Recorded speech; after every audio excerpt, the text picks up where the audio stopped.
Police સૂત્રોના જણાવ્યા અનુસાર આરોપીની ઓળખ રાજેશ ઉર્ફે રાજુ તરીકે થઈ છે. તે પહેલેથી જ ચોરી, મારામારી અને ગેરકાયદેસર શસ્ત્ર રાખવાના કેસોમાં વોન્ટેડ હતો. તાજેતરમાં તેણે પ્રેમ લગ્ન કર્યા, પરંતુ તેના લગ્ન જીવનમાં પણ ભંગાણ સર્જાયું હોવાનું બહાર આવ્યું છે. પોલીસને મળેલી બાતમીના આધારે લિંબાયત પોલીસ સ્ટેશનના અધિકારીઓએ નીલગિરી મેદાન વિસ્તારમાં રેડ પાડી હતી. ત્યાં જમીન ખોદતા એક પ્લાસ્ટિકની થેલી મળી આવી, જેમાં દેશી તમંચો અને 2 જીવતા કારતૂસ હતા. આરોપી તે જ સ્થળે હાજર હતો અને હથિયાર પાછું લેવાના ઈરાદા આવ્યો હોવાનું પ્રાથમિક તારણ છે. પોલીસે તેને શસ્ત્ર અધિનિયમ હેઠળ ગિરફ્તાર કરી વધુ પૂછપરછ શરૂ કરી છે. એ પણ તપાસ ચાલી રહી છે કે આ હત્યાનો ઉપયોગ અગાઉ કોઈ ગુનામાં થયો છે કે કેમ અને તેના સંપર્કમાં અન્ય કોઈ ગેંગ તો નથી.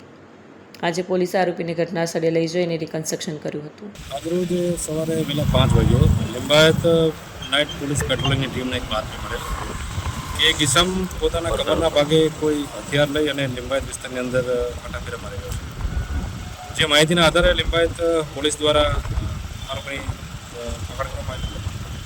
ધરપકડ દરમિયાન એની પાસેથી એક હથિયાર કબજે કરવામાં આવ્યું. રાત્રિનો સમય દરમિયાન હતો તો હથિયારમાં કોઈ રાઉન્ડ મળી આવે નહીં. તેથી હાલ રિકન્સ્ટ્રક્શન પંચનામું એટલા માટે કરવામાં આવ્યું કે રાત્રિ દરમિયાન કોઈ રાઉન્ડ અગર અહીં મળી આવે તો એની તપાસ માટે આરોપીને લાવવામાં આવ્યો. આરોપીનું નામ છે સમીર શાહ રાશિદ શાહ, જે અનાજન પાટિયા બાપુનગર બોડી ખાતેનો રહીશ છે. પ્રાથમિક પૂછપરછ દરમિયાન એવું જણાયું છે કે જે આરોપીની છે પત્ની અહીંયા લિંબાયત વિસ્તારમાં રહે છે. 3 મહિના પહેલાં એના લવ મેરેજ થયેલા અને છેલ્લા 3 મહિનાથી બંને પતિ પત્ની વચ્ચે તકરાર ચાલી રહી છે, જે બાબતે અવારનવાર ઝઘડા થઈ રહ્યા છે.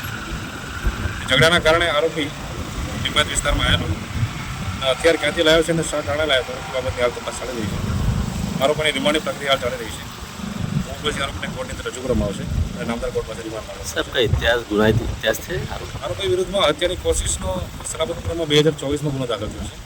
ત્યારબાદ અવારનવાર 135 CP એક્ટના ગુના આરોપી વિરુદ્ધમાં દાખલ થયેલા છે અને આરોપી હથિયાર રાખવાની ટેવવાળો છે એવું કહી શકાય.